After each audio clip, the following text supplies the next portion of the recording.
mes chers camarades, ça marche pas. C'est le micro de Pierre Jox. Voilà. C'est le micro qui marche pas. C'est Si. à Versailles ici. Ah, tu l'as éteint. C'est Cécile qui avait cherché à me museler. Mais elle n'y arrivera pas cette fois-ci. Bon, je suis très heureux d'être parmi vous aujourd'hui. Je voudrais vous remercier pour cet accueil. Au-delà des bancs bourguignons, la chaleur que vous donnez à cette rencontre.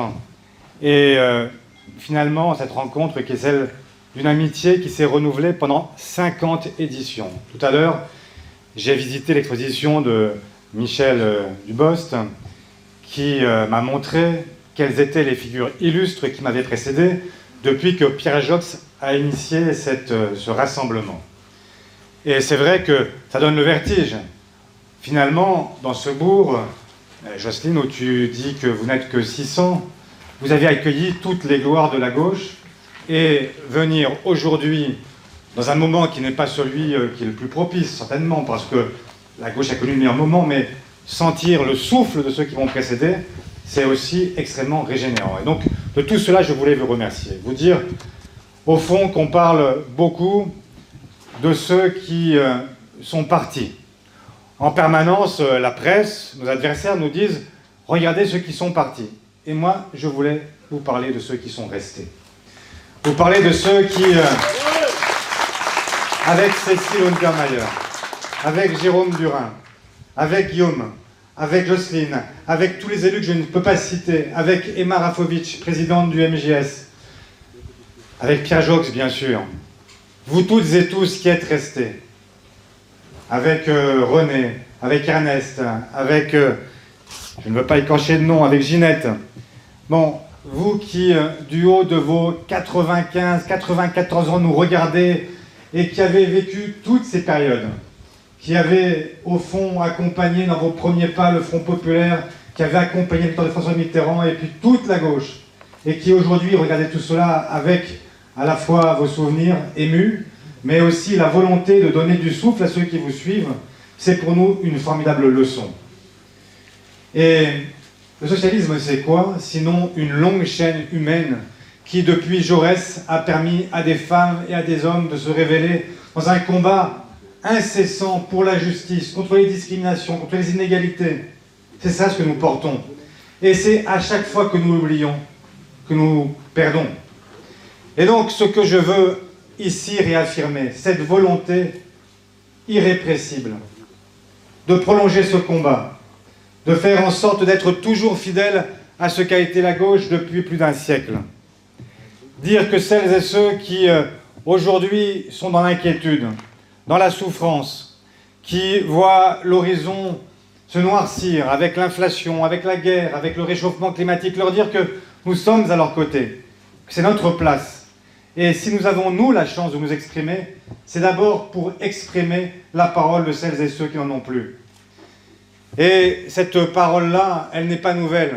Je n'ai pas le sentiment, en vous disant cela, d'inventer quoi que ce soit. Mais j'ai le sentiment d'être fidèle à une parole. Et la fidélité, ça a aussi un sens. Guillaume, à l'instant, disait, c'est quoi Frangy? Pour moi, Frangy, c'est à la fois la volonté d'être parfois disruptif, et il y a eu ici des paroles parfois très disruptives, qui sont venues heurter, choquer, mais c'est aussi la fidélité à une histoire, à une tradition, à des valeurs, à des principes qui, eux, sont immortels. Et Frangy, c'est cela pour moi, et j'espère que ça l'est pour toutes celles et ceux qui sont aujourd'hui ici. Une parole qui ne disparaîtra pas. Alors, pourquoi sommes-nous restés? Pourquoi suis-je resté? Pourquoi vous êtes restés au Parti Socialiste? Eh bien, tout simplement parce que nous avons vocation à changer la vie. C'était le slogan de 1981. Eh bien, il n'a pas pris une seule ride. Alors, les acteurs changent. J'y reviendrai tout à l'heure. Nous avons besoin de le faire avec d'autres. Mais au fond, nous n'avons pas changé la vie tout seuls. Et François Mitterrand était celui qui avait construit aussi l'unité. Difficile, compliquée. À un moment où personne ne la souhaitait ou ne l'attendait. Et il a parfois été unitaire pour 2, pour 3, comme il le disait lui-même. Et donc notre vocation n'a pas changé. Changer la vie. Parfois même, devrais-je dire, l'a sauvé. Cécile, à l'instant, vient d'évoquer le réchauffement climatique. Je veux commencer, avant d'évoquer le réchauffement climatique, vous parler d'un épisode qui n'est pas très ancien, puisque je veux vous parler d'abord de cette crise sanitaire, dont nous ne savons pas d'ailleurs si nous en sommes vraiment sortis, puisqu'on annonce maintenant peut-être une potentielle 8e vague, même si elle fait moins de ravages. Au moment où cette crise est née, dans la presse, dans les médias, partout, il y a eu un moment un peu particulier, singulier, où il y avait partout des gens qui glosaient sur le monde d'après, la France d'après.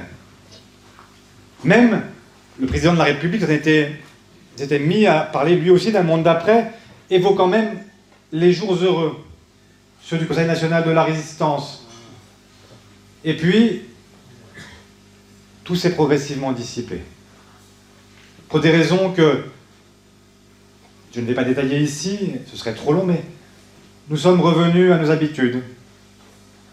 On dirait, pour les plus confiants, que le fleuve a retrouvé son lit. La réalité, c'est que nous sommes revenus à nos mauvaises habitudes.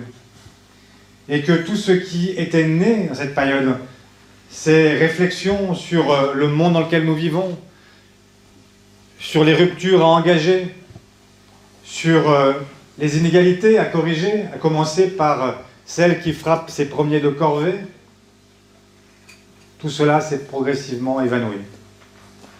Je me souviens de ce président de la République, de notre président de la République, qui est toujours l'homme des meilleures rédactions. Vous savez, il a cette qualité exceptionnelle, je ne sais pas si elle est simplement liée aux énarques, mais être toujours là pour le grand oral. Au grand oral, il est formidable. Il a toujours les bonnes paroles, au bon moment. Toujours là pour nous dire ce qu'il faudrait penser le plus juste. Et donc, si on l'écoutait, on pourrait presque se prendre à rêver un social-démocrate. Et puis, on le voit agir. Et on voit que rien ne suit jamais les paroles qu'il prononce. Il sait ce qui flatte, mais les seuls qu'il flatte réellement dans l'action, ce sont malheureusement les plus riches, les plus fortunés et les grandes entreprises. Alors, ce monde d'après, il n'est pas advenu. Et les leçons que nous devions tirer de cette crise sanitaire, elles n'ont pas été tirées. Alors je voudrais le faire un peu avec vous. Quelles leçons peut-on d'abord en tirer? D'abord, sur le plan écologique. Cette crise sanitaire, elle n'est pas venue de nulle part. Elle est venue de ce qu'on appelle les zoonoses. Les zoonoses, cette proximité qui n'est pas souhaitable entre le monde sauvage et le monde des humains, qui provoque non pas la naissance de nouveaux virus, mais qui permettent de transmettre des virus qui sont déjà dans le monde animal au monde humain, et nous ne savons pas les gérer. Cela est dû à la trop forte volonté de l'homme de toujours reculer, de prendre plus d'espace sur la nature. Et cette dimension-là, elle a été assez peu prise en considération par l'ensemble des forces politiques jusqu'ici. Alors je sais qu'il y a parmi nous Claire Mallard, qui est celle qui représente Europe Écologie Les Verts, qui dira « mais nous avons lancé l'alerte depuis longtemps ». Et c'est vrai, les écologistes l'ont fait depuis longtemps. Et depuis longtemps, ils ont été aussi assez peu écoutés. Et il y a maintenant une crise climatique dont nous connaissons les conséquences funestes. On sait très bien ce qui va se passer. Tout ça est documenté. Le GIEC nous informe depuis longtemps. On sait que nous courons à notre propre déchéance, et pourtant nous continuons à courir. Il m'arrive de penser que nous sommes non pas sur la planète Terre, mais sur la 4e planète visitée par le Petit Prince de Saint-Exupéry. Alors je ne sais pas si vous vous souvenez du Petit Prince de Saint-Exupéry, mais le Petit Prince de Saint-Exupéry, il va de planète en planète après avoir quitté la sienne, et la 4e, c'est celle du businessman. Alors il rentre et il atterrit sur cette planète et il voit le businessman qui compte et qui recompte et qui compte encore. Et le Petit Prince l'interroge et lui dit « mais que faites-vous » Il dit « je compte les étoiles ». Le Petit Prince s'interroge et dit « mais à quoi cela sert-il » Et le businessman, qui est très renseigné sur le droit de propriété, lui dit qu'en fait, le premier qui découvre une planète, eh bien, puisqu'il l'a découverte, en est le possesseur. Et donc, il explique au Petit Prince qu'il compte ce qu'il possède, et il possède de plus en plus, puisqu'il compte et recompte en permanence les planètes. Et le Petit Prince s'interroge, mais à quoi cela sert-il de posséder autant de planètes, puisqu'en plus, il ne les visite même pas. Et à force d'être interrompu, le businessman le regarde et lui dit, mais agacé par cette interruption intempestive, lui dit, mais moi, je suis un homme sérieux. Et le Petit Prince veut s'interroger sur ce que c'est qu'un homme sérieux. Et moi, je vous interroge comme m'interroge et comme nous interroge tous les petits princes et petites princesses d'aujourd'hui, qui nous demandent si nous sommes vraiment sérieux. Est-ce que ce monde est sérieux, alors qu'il court à sa propre perte et que nous continuons en accélérant? C'est là la question qui nous est posée aujourd'hui. Nous ne vivons pas une crise climatique. Une crise, il y a un début, il y a un milieu et il y a une fin. Là, le réchauffement climatique, il y a un début, il n'y a pas de fin. Les espèces qui sont promises à la disparition, elles ne réapparaîtront pas. Et ce n'est pas la planète qu'il faut sauver, c'est l'espèce humaine. Parce que la planète, elle s'en tirera. Faites-lui confiance. Après Tchernobyl, la nature a repris ses droits. Il y a aujourd'hui des animaux, il y a des arbres, il y a tout ce que vous voulez. C'est les hommes qui ne peuvent plus y vivre. Et donc la question qui est posée aujourd'hui, c'est est-ce que nous voulons sauver l'espèce humaine ou est-ce que nous considérons que nous n'en avons rien à faire? Et cet enjeu-là, il est majeur. Je vois bien qu'il y a des gens qui nous expliquent qu'il y a une dette financière à porter, et ils ont raison. Il n'y a pas d'argent magique. Mais il y a aussi une dette écologique, et celle-là, on la laisse non pas seulement à la génération d'après, mais à toutes celles qui nous survivront. Et ça, c'est inimaginable. Penser que nous étions la génération qui pouvait encore faire quelque chose et que nous n'aurions rien fait. C'est insupportable. Alors la question qui va nous être posée aussi, c'est mais comment fait-on? Qui va payer? Parce que ça va coûter cher. Ça va coûter très cher. Moi, ce que je vois, c'est que, puisque je parlais de la crise sanitaire, le gouvernement a, à juste raison, mis en place ce qu'il a baptisé le « quoi qu'il en coûte ». Le « quoi qu'il en coûte », c'était 240 milliards d'euros sur la table, pour sauver les entreprises notamment, pour éviter que ce soit le chaos économique à un moment où la menace existait réellement. Mais pourquoi diable? Faudrait-il que pour une menace qui est immédiate, celle de la Covid, on puisse mettre 240 milliards sur la table? Et pourquoi sur le réchauffement climatique, le gouvernement annonce mettre 1,5 milliard en direction des collectivités locales? Est-ce qu'il n'y a pas là un immense paradoxe? Un paradoxe qui fait qu'aujourd'hui, on se demande comment on va faire. Et cet immense paradoxe aussi d'avoir vu les entreprises qui ont été les principales bénéficiaires de la manne publique et qui aujourd'hui, je pense au CAC 40, vient de réaliser des bénéfices comme il n'en avait jamais réalisé. Pensez donc, le dernier record date de 2007. 100 milliards d'euros de profit.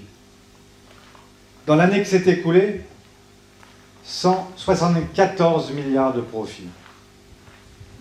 Alors évidemment, ça ne parle pas toujours.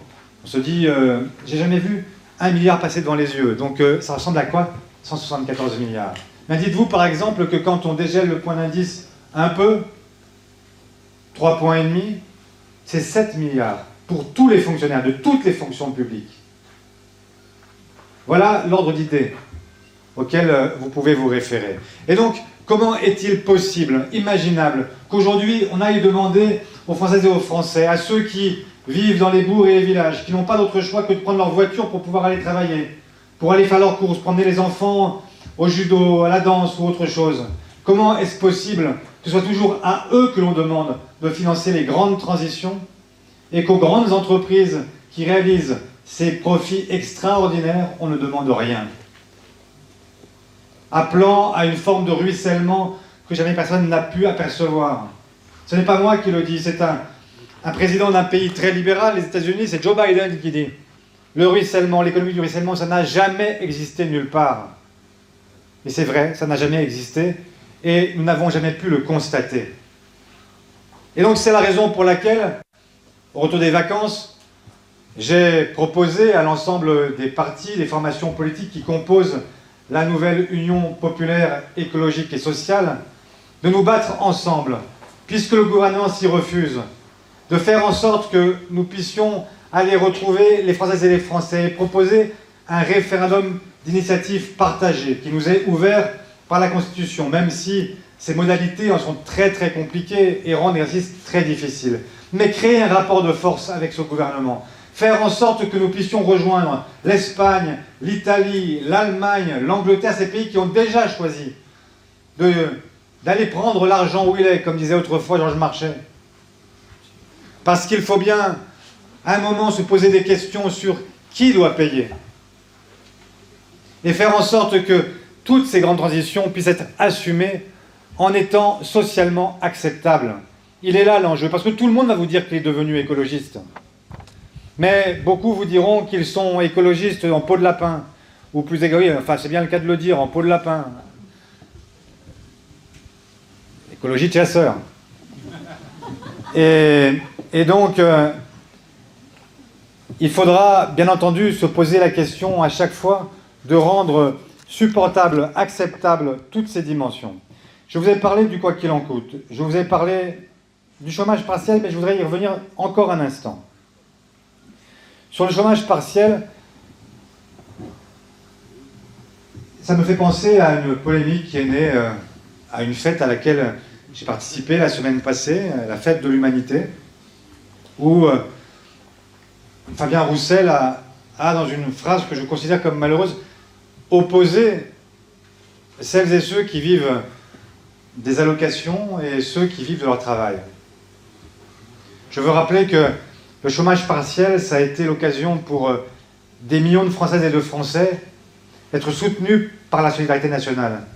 Le chômage partiel, c'était la possibilité pour des gens qui n'avaient plus, pendant un temps donné, la possibilité de travailler, de continuer à payer leur emprunt, de continuer à se nourrir, de continuer à voyager, de continuer à tout simplement s'occuper de leurs enfants. Et il n'est pas possible d'opposer les uns aux autres. L'argent, encore une fois, n'est jamais magique, c'est l'argent de vos cotisations. Quand vous êtes au chômage et que vous recevez des indemnités, ce n'est pas tout simplement, ce n'est pas le fruit du hasard, c'est le fruit de votre travail, de celui que chacune et chacun d'entre nous assumons, et en assumant une solidarité aussi vis-à-vis de ceux qui... Ça coupe. Ça c'est ou Fabien Roussel ou Emmanuel Macron, je ne sais pas. Ou les deux. Mais ils ne sont pas alliés, non. Je le dis simplement, je dis que ces mots étaient malheureux parce que je veux à la fois dire qu'on ne peut pas opposer les uns aux autres. On ne peut pas laisser penser qu'il y a des gens qui feraient le choix de l'inactivité. Ça peut arriver. C'est vrai, il y a des gens sans doute qui, sans aucun doute même, qui cherchent à utiliser les mécanismes de solidarité collective, mais ils sont minoritaires. Et celles et ceux qui fraudent le plus ne sont pas ceux qui touchent le RSA ou le chômage. Ceux qui fraudent le plus, ce sont ceux qui, chaque année, font en sorte de mettre 80 milliards hors de nos frontières et qui font en sorte de ne plus payer ce qu'ils doivent. Et ce que eux ne payent pas, c'est vous toutes et tous qui le payez. Parce que c'est la règle. Parce qu'il faut continuer à payer l'école, continuer à payer l'éclairage public, continuer à payer la police, la justice et tous nos services publics. Et ce que eux ne payent pas, c'est vous qui le payez.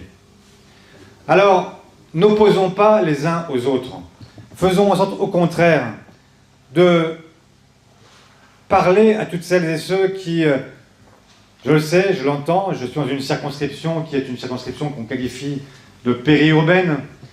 J'entends des gens qui me disent « Monsieur le député, moi, je travaille, je me lève tôt le matin et je paye des impôts.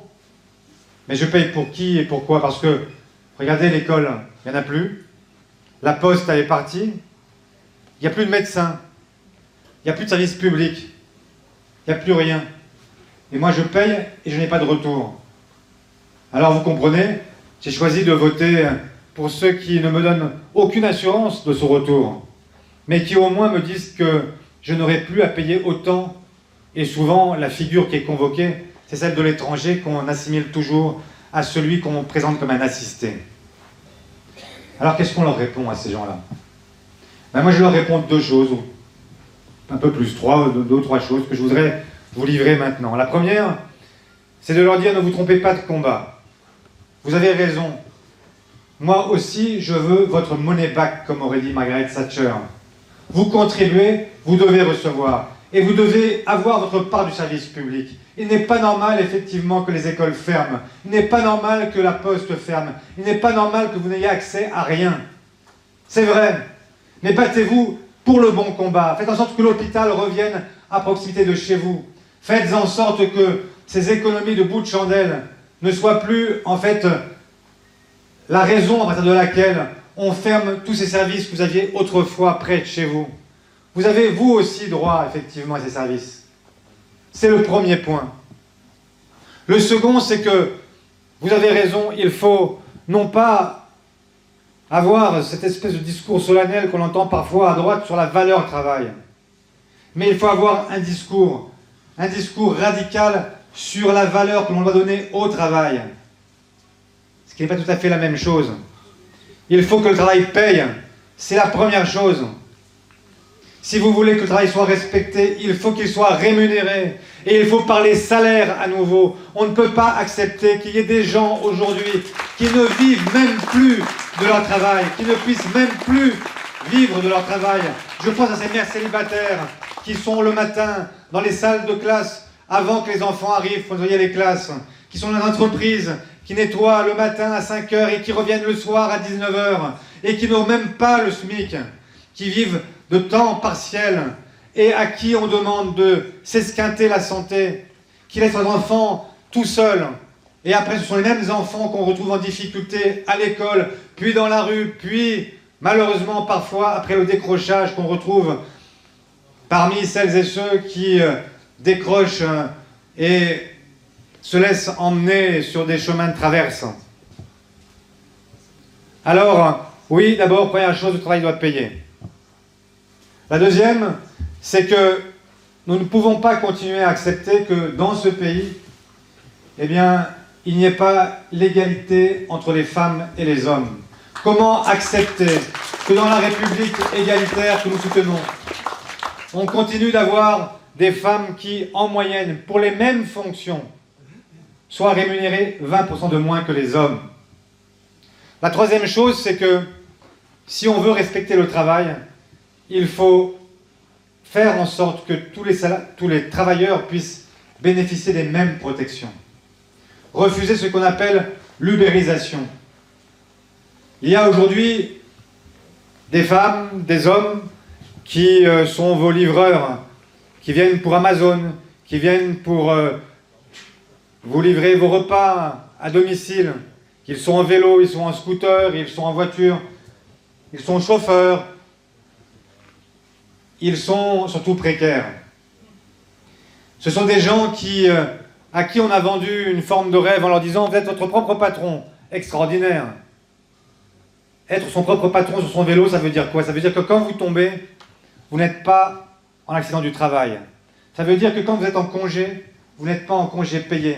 Ça veut dire que quand vous êtes malade, vous n'avez pas l'assurance maladie. Ça veut dire que vous n'êtes rien.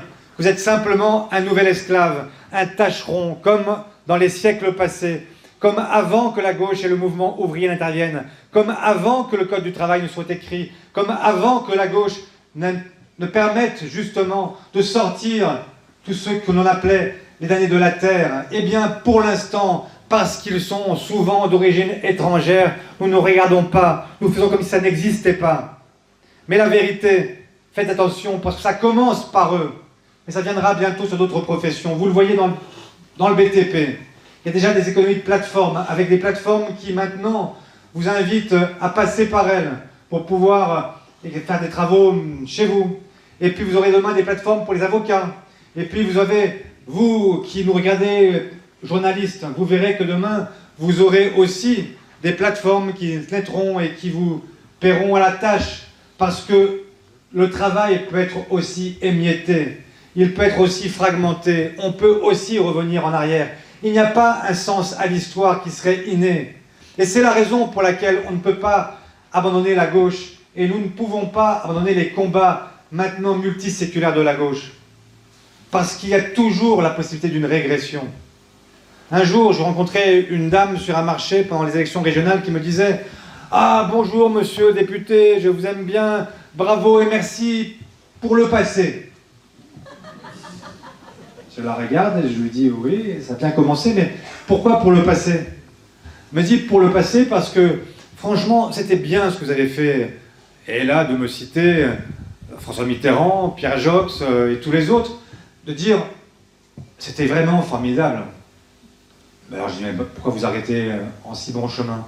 Il me dit, mais parce que ce que vous avez fait, c'est de l'acquis, c'est fait maintenant, il n'y a plus rien à craindre. En fait, tout ce que vous avez initié, c'est dans le marbre, plus personne n'y reviendra. Je lui dis, ah bon? Mais vous êtes sûr?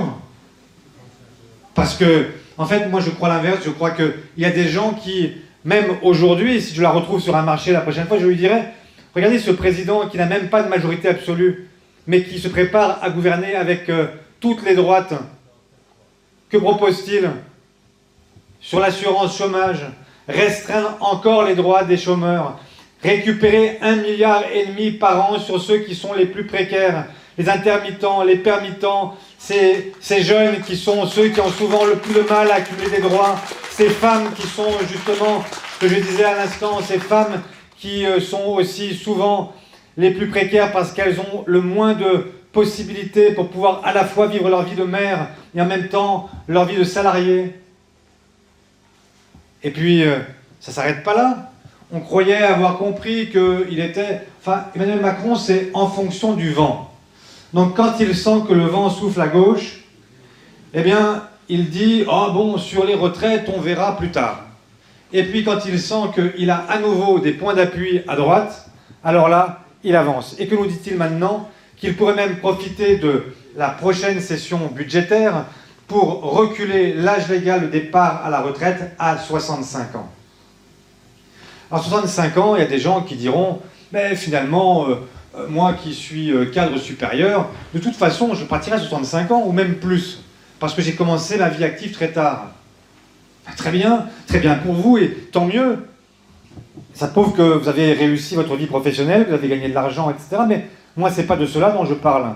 Si je plaide aujourd'hui pour la retraite à 60 ans, c'est pour toutes celles et ceux qui ont justement eu des carrières beaucoup plus compliquées que la vôtre, pour ceux qui ont eu des métiers pénibles et qui à 60 ans sont déjà cassés et ne peuvent pas continuer, pour ceux qui ont commencé très tôt et il serait parfaitement injuste de leur demander de cotiser plus longtemps, alors qu'ils sont ceux aussi qui ont l'espérance de vie la plus faible. Il y a 13 ans d'écart d'espérance de vie entre un ouvrier et un cadre. Entre un égoutier dans les égouts à Paris et un cadre, il y a 17 ans d'écart. Quand vous êtes dans les frigos à Rungis, c'est que vous avez des étés où il fait plus 35, plus 40 dehors et qu'il fait moins 40 dans le frigo, et que vous faites l'entrée et la sortie 40 fois dans la journée, vous avez des chances de résister sur le plan cardiaque qui sont inférieures de je ne sais combien à la moyenne nationale, et beaucoup ne dépassent pas les 65 ans. Il y a un quart des 10%, pardon de ces chiffres, des 10% les plus pauvres qui aujourd'hui ne franchissent même pas la barre des 65 ans. Un quart. Et on voudrait dire à ces gens-là qu'il va falloir continuer à y attendre plus longtemps. Alors le gouvernement, et Emmanuel Macron, qui n'est pas le plus mauvais des communicants, vous dit, mais attendez, les amis, j'ai une jambe droite, mais j'ai aussi une jambe gauche. Et là, vous êtes tous tout oui, et vous dites, où est la jambe gauche? Alors, la jambe gauche, elle est là. Je suis Emmanuel Macron. Donc, voilà, ok, 65 ans, mais parce que vous comprenez, vous allez vivre plus longtemps, et puis parce qu'il faut bien financer le système des retraites. Ou bien de dire que le corps a déjà expliqué à plusieurs reprises qu'il n'y avait aucun problème de financement. Il y a un moment de creux, et puis après tout repart, et nous avons, à horizon prévisible, 70 ans à peu près, il n'y a aucun problème de financement. Je passe. Et donc il dit, mais il y a une jambe gauche. Je vais offrir une retraite de 1 100 € minimum pour tous ceux qui ont une carrière complète. Alors, c'est comme pour les contrats d'assurance. Regardez bien, tout en bas de la page, ce qui est écrit tout petit. Ce qui est écrit tout petit en bas de la page, c'est pour ceux qui ont une carrière complète. Mais, attendez, qui sont les gens qui, aujourd'hui, ont une retraite qui est inférieure à 1100 euros? Ce sont précisément, pas exclusivement, je pense notamment aux agriculteurs, et je pense aussi à ce que nous avons fait avec Cécile dans le mandat précédent, avec toute la gauche, chercher à réhabiliter les retraites agricoles, et c'est le gouvernement qui s'était opposé, avec Jérôme. Mais qui sont les plus nombreux dans cette masse de gens qui ne touchent pas 1100 euros par mois? Ce sont précisément les gens qui n'ont pas une retraite complète, parce qu'ils n'ont pas leurs annuités. Et vous savez que nous avons un système double en France. Il y a un premier âge, qui est l'âge légal, et puis après vous avez l'âge du taux plein. C'est-à-dire que même si vous n'avez pas une carrière complète, si vous arrivez à l'âge du taux plein, eh bien là, vous avez une retraite complète. C'est 5 ans après l'âge légal. Donc, faites le calcul vous-même. 65 ans pour l'âge légal, 70 ans pour l'âge du taux plein. Ça veut dire qu'il faudrait qu'il y ait des gens qui, n'ayant pas leurs annuités, devraient attendre 70 ans pour toucher les 1100 euros. Voilà ce qu'on nous raconte. Et voilà pourquoi il y a besoin, là encore, d'une gauche qui défende celles et ceux qui n'ont que nous pour les défendre. Parce que le nouveau monde nous a tant vanté, je ne sais pas où il est. Défendre le travail, c'est aussi défendre les conditions de travail. Vous savez qu'en Europe, nous sommes les plus mauvais élèves de la classe. Nous sommes le pays où il y a le plus d'accidents du travail. Il y a, je vais dire une énorme bêtise, donc surtout pour celles et ceux qui prennent des notes ou qui nous filment, ne retenez pas le chiffre que je vais donner, mais je crois qu'il y a 2 morts par jour en France sur un chantier. Nous sommes les derniers en Europe, effectivement. Et donc, il faudrait peut-être que là aussi, nous nous posions quelques questions. Si vraiment ces gens veulent revaloriser le travail, alors qu'ils fassent en sorte aussi que les conditions de travail soient revalorisées. L'un des premiers actes du gouvernement Édouard Philippe a été de mettre à bas ce que nous avions mis en place avec François Hollande dans le quinquennat précédent, ce régime particulier, cette possibilité, ce compte qui permettait de faire en sorte que ceux qui avaient des métiers pénibles puissent partir plus tôt à la retraite. Ce compte pénibilité. Eh bien, l'un des premiers gestes qui a été fait par Muriel Pénicaud, c'est de le supprimer. Voilà. Défendre le travail, c'est défendre les retraites, je viens de le dire. C'est aussi défendre une fiscalité du travail qui ne soit pas plus pénalisante que celle du capital. Je suis long, pardon, mais j'ai tellement de choses à vous dire. Je reviendrai. Mais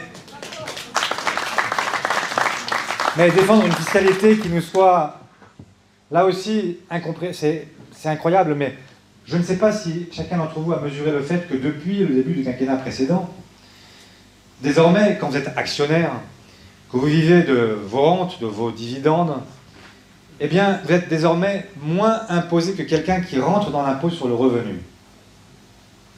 Quand on est un peu au-dessus du SMIC, on paye l'impôt sur le revenu. Et puis, au fur et à mesure de sa vie professionnelle, si on gagne un peu plus, on change de tranche. C'est l'intérêt de l'impôt progressif. Et plus on gagne, plus on paye. Et on a le taux marginal de l'impôt sur le revenu.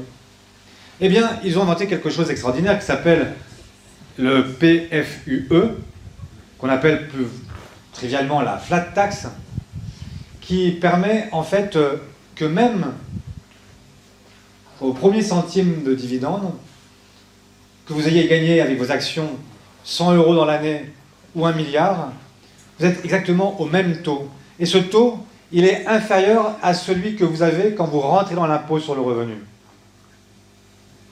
Alors évidemment, quand on dit ça, les gens se disent « mais non, ça devrait pas, c'est pas possible, ils n'ont pas fait ça ». Eh bien si, ils l'ont fait.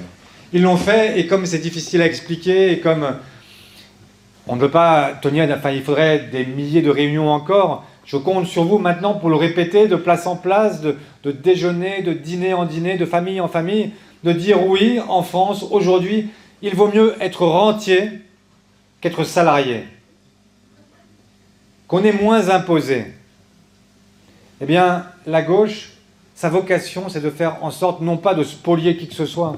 Moi, je ne suis pas contre le monde de l'entreprise. Je suis bien conscient du fait qu'il faut des gens qui soient chefs d'entreprise, d'autres qui soient ingénieurs, d'autres qui soient directeurs. Pas de problème avec ça. Simplement, je pense qu'il y a un moment, une forme de décence à observer.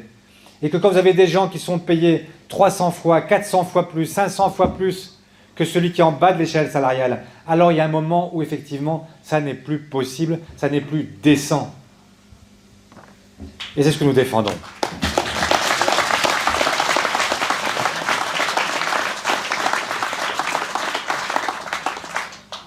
J'étais parti, et je finis par m'égarer un peu, mais j'étais parti de l'idée de ce dialogue que j'entretenais avec celles et ceux qui, aujourd'hui, sont tentés par l'extrême droite.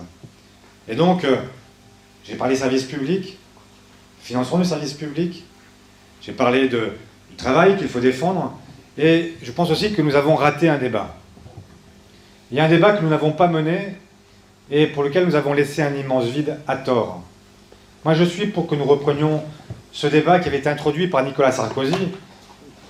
Ça n'était pas pour nous faire plaisir, et c'est la raison pour laquelle nous l'avions refusé, sur l'identité de ce pays, de notre pays. Je ne veux pas que ce soit Zemmour qui continue à être celui qui nourrit ce débat-là. Je ne veux pas que Le Pen soit celle qui continue à nourrir ce débat. Je ne veux même pas que ce soit Ciotti ou d'autres à droite, de la droite, qui continuent à expliquer ce qu'est la France. Moi, je suis pour que ce débat, nous le reprenions, que nous l'endossions, que nous l'assumions avec force. Tout simplement parce que la France, ce sont bien sûr des paysages, bien sûr une histoire, des territoires, un patrimoine, une langue, et nous les défendons avec autant de force qu'ils le font. Mais la France est aussi un pays métissé. C'est aussi un pays qui se glorifie d'avoir accueilli des gens d'origines très différentes. La France est aussi un pays qui, depuis la Révolution française, depuis plus de 2 siècles, est un pays qui dit à toutes celles et ceux qui dans le monde se reconnaissent dans ses valeurs, vous aussi vous pouvez devenir français. Parce qu'un Français, être français, c'est tout simplement de ceux qui se reconnaissent dans ces valeurs de liberté, d'égalité, de fraternité. Et c'est ça qui nous lie les uns aux autres, avant le sang, avant la couleur de la peau, avant la religion, avant tout le reste. C'est ça être français. Et si nous ne le disons pas, alors d'autres s'infiltreront, viendront expliquer que être français, c'est avoir une religion bien donnée, bien définie. Ils réexpliqueront à leur sauce ce qu'est la laïcité, qui n'a jamais été l'exclusion de toute une religion. La laïcité, c'est tout l'inverse. C'est au contraire la possibilité de vivre selon nos croyances ou nos incroyances, de permettre à celui qui croit et à celui qui ne croit pas d'être assis sur le même banc de l'école et de partager ensemble des biens communs, des valeurs communes. C'est ça la laïcité. Et la République, c'est quoi ? Je ne sais pas quel est le bâtiment qui est là. Est-ce que c'est une école, peut-être ? C'est une école. Eh bien, la République, elle peut se glorifier d'abord d'avoir permis à tous les enfants de France d'être scolarisés. Et nous sommes, pardon pour les insoumis, les écologistes et les communistes présents, mais on était là avant vous. Donc, on a quelques... Non pas, il n'y a pas de préséance entre nous, mais je veux dire que nous sommes le parti de l'école. Nous sommes le parti qui est consubstantiellement lié à l'école. Parce que nous croyons qu'elle est le lieu de l'émancipation. L'école laïque, l'école républicaine, l'école qui donne à chacune et à chacun sa chance. Et c'est un drame de voir qu'en cette rentrée scolaire, on a des écoles sans enseignants. Qu'on sait déjà que quand il viendra l'hiver où viendra le moment où certaines enseignantes seront enceintes, il n'y aura pas derrière la relève parce que tout a été pris pour la rentrée et qu'il n'y a pas de seconde colonne. Il n'y a rien derrière, pas de possibilité de remplaçant.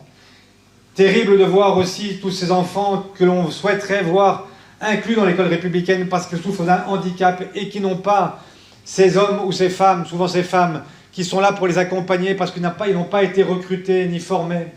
Terrible de penser que L'école a été finalement renvoyée à son image d'Épinal avec M. Blanquer, qui a voulu nous jouer les choristes et qui a laissé penser que l'école c'était simplement un préau, une blouse et un enseignant avec une baguette. Non, l'école c'est très différent. L'école c'est la possibilité pour chacun effectivement de trouver un avenir. Et c'est la raison pour laquelle nous devons ensemble, toute la gauche, revenir au sein de l'école, repartir chez les parents d'élèves, repartir partout, faire en sorte de dire oui, nous voulons construire une école de l'égalité, parce que c'est l'égalité qui permettra à la liberté de chacun de choisir son emploi, de faire en sorte que ce pays puisse aussi être, comme on dirait dans le monde de l'entreprise, compétitif, de pouvoir continuer à parler au reste du monde. Et cette école-là, elle est aujourd'hui en déshérence, parce qu'il faut mieux payer ses enseignants. J'entends ce qui est dit, c'est bien. Là aussi, je ne veux pas non plus être sectaire. 2 000 € pour ceux qui rentrent, très bien. Mais et les autres, ceux qui sont déjà rentrés, comment est-ce qu'on fait pour qu'il n'y ait pas une crise des vocations? Comment est-ce qu'on fait pour que ce soit les meilleurs qui viennent s'occuper de ce que nous avons de plus cher au monde? Ce sont nos enfants que nous plaçons dans les écoles. Nous avons accepté de payer si mal nos enseignants, qu'il y a aujourd'hui des gens qui se sont détournés de cette carrière alors même qu'ils en avaient la vocation parce qu'ils n'étaient pas suffisamment payés. Comment est-il possible que nous soyons parmi les derniers de l'OCDE? Comment est-ce possible? Eh bien, voilà, nous sommes de ceux qui devons défendre une identité nationale différente. Nous sommes des enfants de la République, nous sommes des enfants de l'école républicaine, nous sommes les enfants de ce métissage que je viens de rappeler. Nous sommes les enfants de cette laïcité qui permet à chacun et chacune de vivre quelles que soient ses convictions. Voilà ce que nous défendons, voilà ce que nous devons défendre. La France, elle a beaucoup changé et elle continuera à changer. Et je le dis d'un mot parce que vraiment je suis trop long et je ne suis pas du tout, je m'étais mis beaucoup de points comme ça et je vous le dis, je n'ai rien suivi de ce que j'avais écrit. Mais tant pis. Voilà, je vous le dis aussi parce que je sens que vous m'écoutez encore. Pour ceux qui nous parlent de ce grand remplacement, vous savez, ce truc qui fait que bientôt vous aurez pour les femmes un foulard, pour les hommes une barbe, parce que vous serez toutes et tous musulmans, c'est bien connu. Il y en a qui ont commencé. Ils ont pris un peu d'avance sur les autres. Bon, ben écoutez,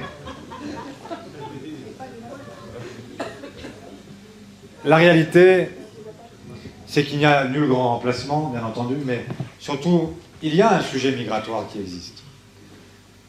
Parce que nous devons prendre notre part, comme aurait dit Michel Rocard, de celles et ceux qui fuient leur pays. Mais ça ne devrait pas s'arrêter. Et c'est bien tout le problème. Il faut bien comprendre et prendre conscience du fait que celles et ceux qui fuient leur pays ne le font jamais de gaieté de cœur.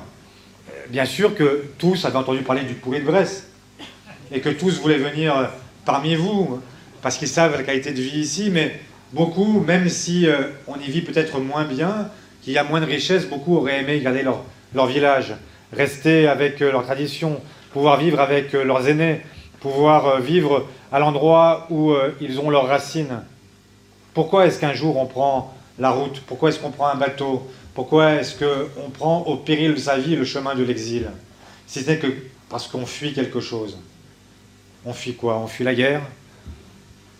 On fuit depuis que le monde existe le froid ou le chaud. Et c'est là où j'en reviens au réchauffement climatique. Si nous ne faisons rien, est-ce que vous croyez que les gens qui verront le désert s'avancer, resteront dans le désert, verront leurs bêtes mourir, leurs enfants mourir sans rien faire, sans bouger? Non, ils bougeront.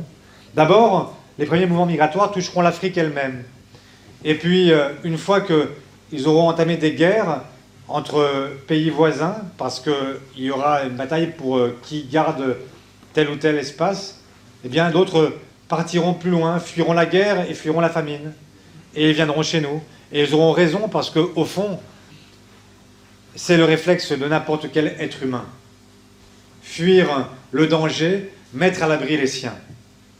Et donc, si vous voulez avoir le débat sur l'émigration, eh bien, il faut avoir le débat aussi sur le réchauffement climatique, sur l'aide au développement, sur la coopération, sur la façon de faire en sorte que nous puissions vivre tous ensemble. Parce que nous ne sommes pas sur une île déserte. Nous sommes au milieu d'une planète avec des gens qui vivent en interaction avec nous. Et que la réalité, c'est que nous avons beaucoup pris et que nous n'avons pas beaucoup donné. Et que nous sommes les pays les plus riches parce que nous avons été les premiers pays industrialisés. Mais nous sommes aussi les pays qui avons le plus contribué à ce qu'on appelle l'anthropocène. Et nous avons été les premiers à faire en sorte que la nature ne puisse plus se régénérer à la vitesse de ce que nous lui prenions. Et donc il y a une justice aussi à ce que nous donnions maintenant notre part aussi de l'effort, que nous prenions notre part de l'effort. Et c'est comme ça que nous pouvons aborder ce débat sur les migrations. Je reviens à mes notes, pour essayer de ne pas divaguer et digresser trop longtemps. Bon, je voulais aussi vous dire que ce qui nous distingue peut-être aussi de l'extrême droite, c'est que nous sommes européens. Nous sommes profondément européens. François Mitterrand disait « Le nationalisme, c'est la guerre ». Il pensait évidemment, lui, à ce qui s'était passé dans les années qui étaient celles de sa jeunesse. Et nous, nous pensons aujourd'hui à notre présent. Oui, le nationalisme, c'est la guerre. Le nationalisme, c'est aujourd'hui la résurgence de conflits qu'on croyait impossibles sur le continent européen. Et de découvrir ces jours-ci un charnier, à nouveau en Ukraine, de femmes et d'hommes mutilés, torturés, violés par une armée régulière, l'armée russe, c'est insupportable. Il y aura un avant et un après-guerre en Ukraine. Et il faut que l'après ne ressemble pas à l'avant. Il faut que les Européens prennent conscience d'eux-mêmes. Ils commencent à le faire. Je le vois sur la question climatique. On l'a vu sur la mutualisation de la dette, sur la dette Covid. On l'a vu sur les sanctions contre la Russie. Mais il faut que l'Europe prenne conscience d'elle-même et qu'elle se mette au niveau des grandes puissances. Il y a aujourd'hui une résurgence des empires. Regardez ce qui se passe avec la Russie, qui n'a jamais complètement accepté la fin de l'Union soviétique. Pour eux, c'était ce que nous avons connu avec les Allemands et le traité de Versailles. Cette humiliation, cette fin de cette grande puissance. Et voilà qu'ils veulent y revenir. Et qu'ils nous testent. Tchétchénie après Crimée. Ou plus exactement l'inverse. Mais enfin, Tchétchénie, Géorgie, Crimée, maintenant Ukraine. Syrie, mais aussi Mali. Partout, ils nous testent. Mais ils ne sont pas les seuls. Regardez ce que font les Turcs avec les Azéris, en Arménie, en ce moment. Ce sont les Turcs qui arment les Azéris. Et ils reconstituent quoi? Ils reconstituent ce qu'on a appelé autrefois l'Empire ottoman, avec cette volonté de relier de l'Azerbaïdjan jusqu'à la Turquie en passant par l'Arménie, en faisant la razzia sur ce pays ami et malheureusement martyr qu'est l'Arménie. Regardez ce que fait la Chine avec d'abord Hong Kong et demain Taïwan si nous n'y prenons pas garde. Donc il y a nécessité d'adresser un message de solidarité à toutes celles et ceux qui, à travers le monde, se battent pour la démocratie. Ce n'est pas un bien si partagé que nous ne puissions pas défendre celles et ceux qui se battent comme nous nous sommes battus ici pour faire respecter les droits du plus grand nombre. Donc oui, nous sommes européens. Oui, l'Europe doit prendre conscience de sa puissance, devenir une Europe puissance, alors qu'elle n'est souvent qu'une Europe marché. C'est ce que nous devons porter. D'abord avec nos voisins et amis européens. La gauche, elle est aujourd'hui parfois à la peine. Je pense à nos amis suédois qui viennent de perdre l'élection et qui, face à une coalition de droite et d'extrême droite, viennent de perdre le pouvoir. Mais je pense aussi à l'Allemagne, je pense aussi à l'Espagne, au Portugal, je pense à tous ces pays où il est possible d'espérer à nouveau. Et donc, nous devons porter cela avec la plus grande des forces. Et je veux finir évidemment en vous parlant de la gauche, de cette nouvelle Union populaire, écologique et sociale qui est née au mois de juin. Et pour tout vous dire, que personne n'avait imaginé. Alors, je sais qu'il y a de nombreux socialistes qui ne l'ont pas approuvé, qui se sont interrogés, même qui encore aujourd'hui s'interrogent. Je trouve ça parfaitement légitime. Pour tout vous dire, personne ne s'y était préparé. Ni nous, ni les Verts, ni les communistes, ni les Insoumis. Sans doute vous rappelez-vous qu'au tout début de cette histoire, quand nous sommes dans l'entre-deux-tours des présidentielles et que la gauche a, pour la 3e fois en 20 ans, été éliminée au premier tour de l'élection présidentielle, Mathilde Panot, présidente du groupe Insoumis à l'Assemblée, fait une interview au journal du dimanche où elle dit « Nous voulons un bloc de la gauche et des écologistes qui comprendra tout le monde sauf le PS. Et ce nom est ferme et définitif. » Au même moment, je faisais une interview dans un journal différent, dans le journal Libération. Nos interviews se sont croisées et moi où je disais « Nous avons longtemps été des frères ennemis, mais je souhaite que nous puissions reprendre la discussion et que nous puissions nous parler à nouveau pour à nouveau engager un dialogue fructueux qui permette à nouveau d'espérer. » Et la grandeur de chacun a été de chercher à s'écouter. Ça n'a pas été simple tout de suite. Parce que les méfiances, elles sont réciproques. On ne passe pas 15 ans de sa vie à s'insulter, à surjouer tous les combats, et d'un seul coup à se retrouver comme frères et sœurs de sang. Ça n'est pas vrai. Et il y a des différences qui existent et qui sont parfaitement légitimes. Nous ne sommes pas identiques, autrement nous serions dans le même parti. Mais c'était compliqué de se retrouver, et pourtant il fallait le faire. Je n'ai aucun regret. J'assume tout ce que nous avons fait depuis ce moment-là. Je l'assume.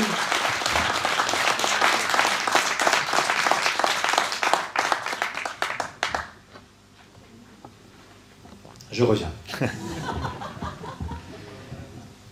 Je l'assume parce que depuis ce moment-là, je vois dans le regard des gens que je croise chaque jour quand je me balade partout en France, des gens qui m'accostent et qui me disent « Je ne savais plus vraiment où était le Parti Socialiste, je ne savais plus où était la gauche, je ne savais d'ailleurs plus si j'avais envie de voter à gauche. » Et parce que vous êtes retrouvés les uns avec les autres. Je ne sais pas si je suis insoumise, écologiste, communiste ou socialiste. Ce que je sais, c'est que je suis de gauche. Et que je n'en pouvais plus d'avoir, chaque fois que j'allais dans l'isoloir, à choisir entre vous quatre, à me poser la question de savoir cette fois-ci, pour les municipales, les départementales, les régionales, les législatives, les présidentielles, savoir si je mets un bulletin pour l'un ou pour l'autre. Parce que moi, je sais que vous êtes différents, mais surtout, je sais qu'une chose, c'est que quand vous êtes divisés, fragmentés, vous n'avez aucune chance de l'emporter. Et moi, je veux que la gauche l'emporte, parce que je veux que vous gagniez, parce que c'est mon salaire qui est en jeu, parce que c'est ma vie, parce que c'est la planète, parce que c'est la démocratie, parce que c'est tous ces enjeux-là qui sont devant nous, et que vous n'êtes pas à la hauteur de vos responsabilités, parce que vous vous laissez faire, parce que, en cherchant toujours à être le coq sur le tas de fumier, eh bien vous êtes d'abord au fond du sac, et que vous n'arrivez jamais, jamais à l'emporter. Et vous êtes très bien, vous êtes à l'Assemblée, vous êtes au Sénat, vous êtes maire, conseiller départementaux, vous touchez vos indemnités tous les mois. Ça vous va bien d'être dans l'opposition finalement. C'est confortable. Mais nous, on ne vote pas pour être dans l'opposition, on vote pour que vous puissiez gagner, pour que vous puissiez mettre en œuvre ce pourquoi nous nous battons derrière vous depuis des années. Et c'est la raison pour laquelle vous ne pouvez pas lâcher l'unité, l'union nécessaire. Faites en sorte d'être ensemble. Mettez-vous d'accord, faites n'importe quoi, enfermez-vous dans une pièce, vous n'en sortez que quand vous serez d'accord. Et je crois qu'ils ont raison. Je crois qu'ils ont immensément raison. Il existe des désaccords, c'est vrai. Je ne veux pas les minimiser non plus. Il y a des débats entre nous. Mais je ne veux pas non plus qu'on les surjoue tout le temps. Parce que je sais aussi ce que nous avons fait pendant 15 ans. À chaque fois que l'un d'entre nous parlait, il devenait ou la droite ou l'extrême gauche. À force de dire que les uns sont de droite, les autres d'extrême gauche, nous avons réussi une seule chose. C'est que ce soit les libéraux qui l'emportent à chaque fois et que l'extrême droite soit à son plus haut niveau. Alors maintenant, ça suffit. Il faut avancer, il faut se battre,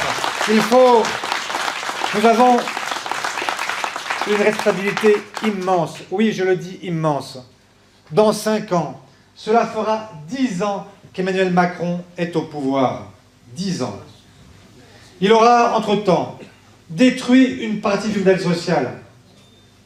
Et vous croyez que ce pays sera dans quel état? Vous pensez que les gens voudront encore en reprendre pour 5 ans de Darmanin, 5 ans de Bruno Le Maire, 5 ans d'Édouard Philippe, 5 ans d'Olivier Véran? Ou est-ce qu'au contraire, ils voudront alterner, choisir une autre politique? Et c'est là qu'est aussi le danger. Parce qu'il y a une autre politique possible, qui est celle de l'extrême droite. Et donc, serons-nous, nous la gauche, au rendez-vous? Est-ce que nous pourrons, à ce moment-là, être l'alternative, ou est-ce que nous laissons cette possibilité à l'extrême droite de Marine Le Pen et d'Éric Zemmour? Est-ce que nous serons au rendez-vous, nous, la gauche, ou est-ce que nous serons, au contraire, encore à me quereller sur des questions d'arrière-garde, en se demandant qui est le plus marxiste, qui est le plus léniniste, qui est le plus social-démocrate, qui est le plus écologiste, qui est le plus je ne sais quoi? Il faut être le plus gagnant. Voilà ce qu'on nous demande. Voilà ce qu'il faut éviter à tout prix. C'est le syndrome du Suédois. C'est ce qui risque d'arriver dans quelques jours aux Italiens. Parce que l'extrême droite, quand elle arrive au pouvoir, elle ne le quitte pas comme ça. Parce qu'une fois qu'elle est dans sa dynamique propre, qu'elle offre des boucs émissaires à chaque fois comme victime expiatoire, c'est très difficile de revenir en arrière. Regardez ce qui se passe dans les mairies. Regardez ce qui se passe. Au départ, on se disait, c'est pas grave, on aura une expérience, et puis après, ce sera fini. C'est pas vrai. Regardez ce qui se passe aux États-Unis. Trump, jamais aussi populaire qu'aujourd'hui. Bolsonaro, dont on ne sait même pas si Lula l'année prochaine sera en mesure de le battre. Les Italiens qui ont déjà eu Salvini, maintenant qui veulent Giorgia Meloni. Les Suédois qui étaient dans un pays, on dit, parmi les plus heureux du monde, qui ont fini par choisir la droite et l'extrême droite. Donc, la tentation, elle existe. Parce qu'il y a aussi un travail pédagogique, culturel, une bataille culturelle à mener pendant 5 ans, sans discontinuer. Et si nous sommes trop occupés à nous accabler les uns les autres, alors nous ne ferons pas le travail que nous devons faire contre la droite et contre l'extrême droite. Et ne croyons pas non plus que l'extrême droite ait changé. Je sais bien que des fois on dit, mais quand même Marine Le Pen, maintenant qu'il y a Éric Zemmour, franchement c'est presque la gauche. Non, je ne te dis pas que c'est vrai. Je dis qu'il y a des gens qui, à l'extrême droite, sont trop heureux de pouvoir dire « Regardez, il y a pire que nous. » Ah ben, on est heureux. Pire que vous, oui, on savait que c'était encore possible. Il y a même encore des crans supérieurs. On n'a pas encore dit que vous étiez des nazis. Mais enfin, le problème, c'est que c'est toujours la même histoire. On sait où vous démarrez, on ne sait pas où vous vous arrêterez. Et ce que je vois, c'est qu'ils n'ont pas changé sur rien. Mais c'est que nous avons changé. Nous, le peuple français, nous avons parfois changé. Il y a 20 ans, quand Jean-Marie Le Pen disait « préférence nationale », mais tout le monde bondissait. Tout le monde se disait « mais comment est-ce possible d'imaginer qu'il y ait une préférence nationale ?» Aujourd'hui, quand vous interrogez vos concitoyens en disant « vous vous rendez compte, ils proposent la préférence nationale », les gens vous disent « bah oui, quoi de plus naturel ?»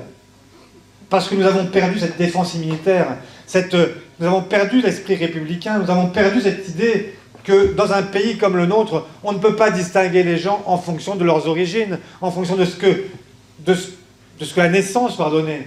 Nous nous sommes d'ailleurs battus au départ contre les privilèges de naissance, contre la noblesse. Et maintenant, il faudrait y revenir par le biais du sang, par le biais de l'endroit où l'on est né. Il y a une humanité et elle est unique. Et c'est ce qui fait que nous sommes des humanistes et que nous ne distinguons pas entre les uns et les autres. Et c'est la raison pour laquelle nous ne pouvons pas accepter que notre loi fondamentale, la Constitution, soit modifiée pour y introduire cette préférence nationale.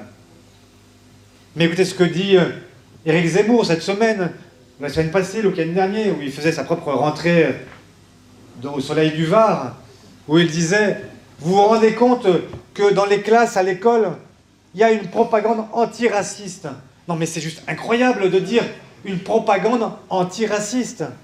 Comme si l'antiracisme était de l'ordre de la propagande et le racisme de l'ordre de ce qu'il faudrait enseigner aux élèves.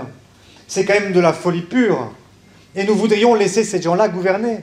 Et nous voudrions laisser M. Alliot, qui explique qu'il veut être président de sa formation politique, expliquer au mois d'août que ceux qui sont les dangers pour les travailleurs, ce sont les syndicalistes, que ce sont les syndicats qui mettent le travail à bas. Voilà ce qui nous pend au nez. Voilà ce qu'est l'extrême droite et ce qu'elle n'a jamais cessé d'être. Et même si quelqu'un avait encore un doute, dites-vous une chose, c'est qu'à chaque fois, ils peuvent commencer avec des idées qui peuvent vous apparaître comme sociales. Encore qu'à l'Assemblée, ils n'aient pas voté l'augmentation du SMIC avec nous. Ils ont voté avec La République En Marche et avec les Républicains contre l'augmentation du SMIC. Mais si quelqu'un devait avoir un doute, à chaque fois que l'extrême droite arrive quelque part, elle a sa propre histoire, sa propre dynamique qui l'entraîne très très loin. Et regardez ce qui se passe chez Orban, en Hongrie. Ils ont commencé sagement peut-être, et aujourd'hui ils en sont à vouloir restreindre les droits. Et notamment, depuis ce matin avec Cécile, vous avez parlé du droit à l'interruption volontaire de grossesse. Regardez ce qui se passe dans ces pays-là. Ce sont toujours les femmes qui sont les premières à trinquer. Eh bien, battez-vous aussi pour vos droits. Battez-vous aussi pour que les droits des femmes ne régressent pas avec l'extrême droite, parce qu'elles seront les premières à en souffrir. Battez-vous aussi pour que les droits de la presse ne bougent pas, parce que c'est aussi toujours la presse qui est la première à en souffrir. Battez-vous pour vos libertés, parce que c'est toujours la même histoire qui commence, et dont on ne sait pas où elle s'arrête. Alors, oui, nous avons une responsabilité qui est gigantesque. Nous avons 5 ans pour réussir, 5 ans pour convaincre, 5 ans pour faire en sorte que celles et ceux qui ne nous ont pas encore rejoints puissent le faire. Mais ça suppose que chacune et chacun d'entre nous se mette au travail. Ça suppose que chacune et chacun d'entre nous mette aussi un mouchoir, fasse des nœuds à ces mouchoirs, aussi souvent qu'il le faut, pour éviter de fracturer la gauche et d'avancer ensemble. À cette seule condition-là, nous y parviendrons. Moi, je ne sais pas qui sera... Pardon, je finis. Je suis vraiment trop long. Mais je ne sais pas qui sera candidat ou candidate dans 5 ans à l'élection présidentielle. Je n'en sais rien. Et au fond, je vais vous dire une chose, je m'en fiche.